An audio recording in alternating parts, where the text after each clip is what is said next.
kira-kira kondangan jam berapa kondangan? Ya sama Poropa.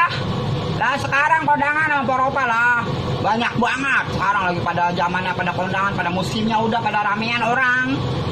Iya, kita mah namanya keutangan kita banyak banget. Ini kemarin gua aja bawa kayak cucur sampai 100 ke berapa, belum duitnya. Lah iya, no, babanya juga ngojek lagi sepi banget lagi. Bagaimana kita juga ya senang lah ya, namanya kita punya keutangan mah kita bayar-bayarin. Iya, jangan kita maunya aja disambat orang. Ya kita juga kesana datang ke rumah orang. Kan kadang-kadang begitu, kadang-kadang habis ramean aja perlu sama orang, mau ramean, perlu sama orang, mau ramean ya. Iya, kadang-kadang udah habis ramean aja pada lupa, kagak inget sama orang. Ya udah pada siap-siap, ntar jam 11 suruh pada Pak Haji pada suruh pada dandan. Ya kan namanya Pak Haji Sina mah kadang-kadang kalau lagi pakai bedak lama banget. Lah iya jemaah lama banget, dia doang mungkin dia kadang-kadang lama banget. Ya udah kita mau masak